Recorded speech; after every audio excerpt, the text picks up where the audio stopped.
Today is day one. I'm going to write out the alphabet and some numbers to kind of get a baseline of where I'm at. I know I'm not the worst at this, but also I want something to compare to once my week is up, and I'll rewrite the alphabet then. So this is my right hand and my normal penmanship. So I guess I'll just write out the alphabet with this first so you can get an idea. This is what my just quick penmanship with my right hand is like. So now with my left hand. Just a quick note that basically all footage of me writing in any capacity is sped up at least a little bit. If it's not sped up, it'll be pretty obvious. So not too bad. It's all right. Like, someone would be able to read it and know what I'm writing. I'm going to write down some numbers. I'm just going to do 1 through 9, including 0. But yeah, my plan is to just commit to just a little bit of time, and I'll probably just be transcribing something to make it easier. I'm just, give me something to work on, because I feel like there would be a lot of benefits to working on this side. I saw somewhere that surgeons tend to use their left hand quite a bit, and one way that they practice is doing coloring books, especially like the very intricate coloring books. So maybe I'll do a little bit of that throughout my time. I think it would be like a nice skill to have and be very useful to have a little more dexterity in my left hand when I'm crafting. So I'm just going to be transcribing this part of a Lewis Carroll poem. It took me 4 minutes to write a few lines. Down he sank in a chair, ran his hands through his hair, and chanted in misset tones words whose utter inanity proved his insanity while he rattled a couple of bones. And I feel like you can read it, but it definitely leaves quite a bit for me to be desired in terms of penmanship. But this is what I have for day one. So for today's poem that I transcribed, I did C.S. Calvary's Ode to Tobacco, just a portion of it, about, I did one full section, and it has several broken out pieces, and I feel like my penmanship might be worse today. I was trying to kind of up my speed just a tiny bit, and I feel like it's legible, but it's not what I would want my penmanship to look like. But like it's totally passable. I've seen people with much harder to read penmanship before. But when I was writing, I felt like it was almost harder today. I don't know what that was about, if it's just in my head or if I was genuinely struggling with just like my dexterity in general since I had been working it yesterday. But that's where I'm at today. I am pleased that it's legible. Let's just leave it at that.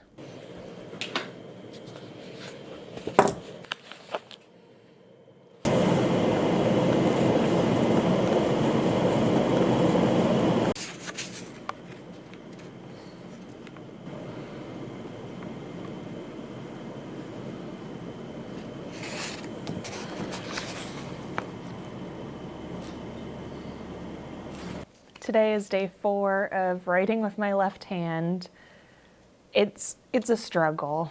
Some days, and sometimes it's easier than others, which I was anticipating more of just like a steady, flat rate, but it's like it keeps going like up and down.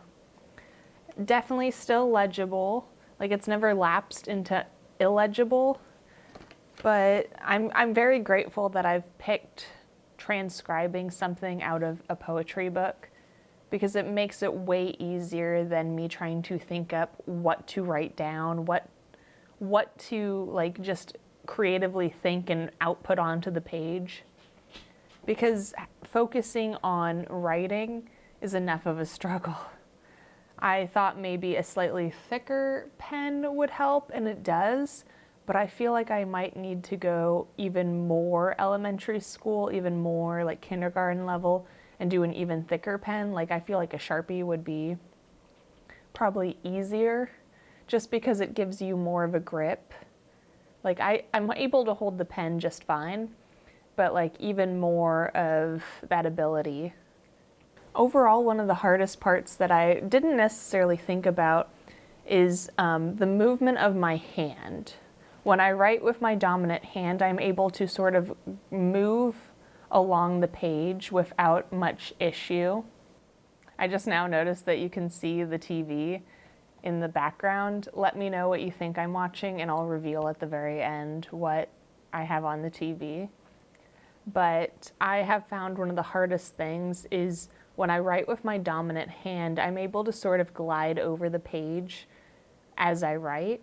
With my left hand, because I'm going the opposite direction, or I'm going the direction against my hand, I'm going inwards as opposed to outwards.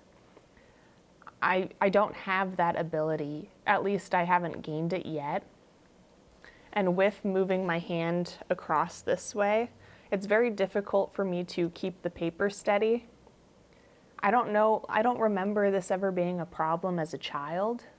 This has been quite an interesting time so far, so let's do a quick Google of what some of the benefits of working with your non-dominant hand might be.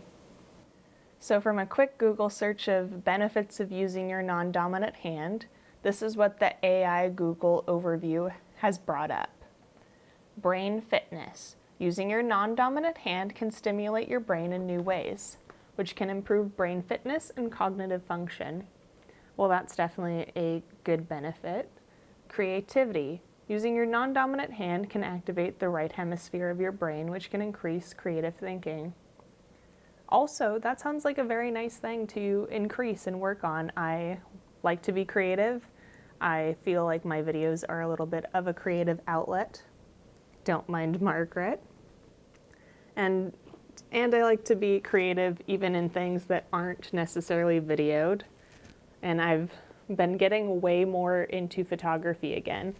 I used to be a very avid photographer. And I have tons of photos saved that are kind of just on a hard drive that I haven't made prints of in a long time. And I've been getting back into it, so check me out over on Instagram where I post quite a few of my more candid, day in the life type shots. Another point is stress reduction. Using your non-dominant hand can relieve stress and promote mindfulness. It's kind of hard to be mindful with Margaret in my lap, but don't get too pokey, Margaret. I feel like, again, that no negatives so far, but I guess I did put benefits of using non-dominant hand. Maybe I should look up cons of non-dominant hand. Okay, AI does not have an overview for downsides of non-dominant hand. The possible primary consequences of converting handedness are memory disorders, disturbances in concentration, lethargic problems, or dyslexia, spatial disorientation, disorders in fine motor skills that manifest in handwriting, disturbance in speech. That is from switching left-handed children to right confuses brain functionalities. That's interesting. I've never heard that before, but I guess that makes sense for when there's this, like, I don't think it's prominent nowadays, but it used to be prominent back in the day, even in the US, especially among religious organizations, of forcing right-handedness. That's interesting. Another article says ambidextrous people are brain damaged, and the little blurb says this functional cerebral damage can manifest in the following primary disorders. So, just a headline, but that's interesting too. All these benefits being brought up of working with your non-dominant hand, but then also this large consequence being presented when you actively look for articles that to go against the benefits. What pops up? And I can see why there would be issues with working your non-dominant hand and forcing that as your norm when that's not your automatic comfort zone or not your actual ability. And I can see why there might be linking ideas about ambidextrous and how the brain works differently. But overall, that's interesting. There are a lot of benefits as we just discussed, but for now, this is day 4 of me working with my non-dominant hand to practice handwriting. Maybe I'll start brushing my teeth left-handed for a little bit just to see. That's where I'm at.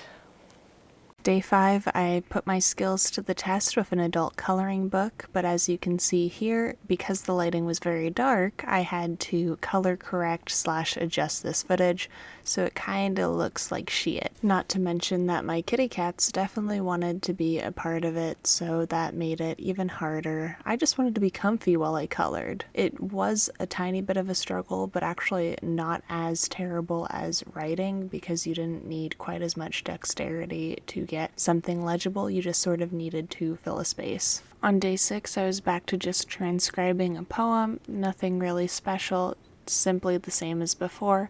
I perused, found a poem, wrote a part of it, which now takes us into the wrap-up. Here you can see every single day that I wrote on my index card and filmed it. I did write stuff outside of these videos of what I was filming and showing, but I'm only showing here what was explicitly within the videos.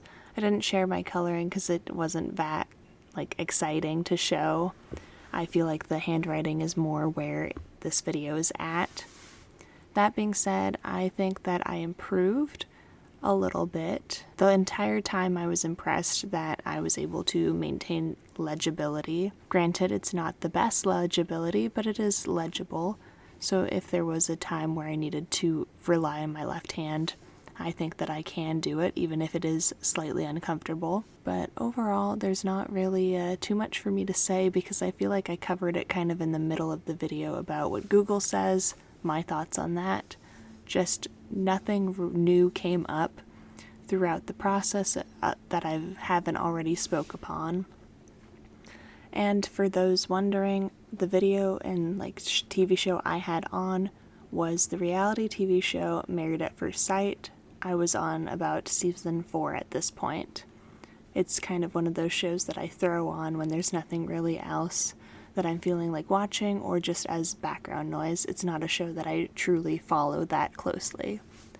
All that being said, I hope you enjoyed this video. I make videos like this, food taste testing, crafting, whatever I personally feel like making and doing that week. So I hope you enjoy, and I do have some vlogs coming up soon because we are taking a trip, so I hope you enjoy that. Come along with me on my adventure called life. Thank you so much for watching. I hope you flock and squawk again sometime. Bye!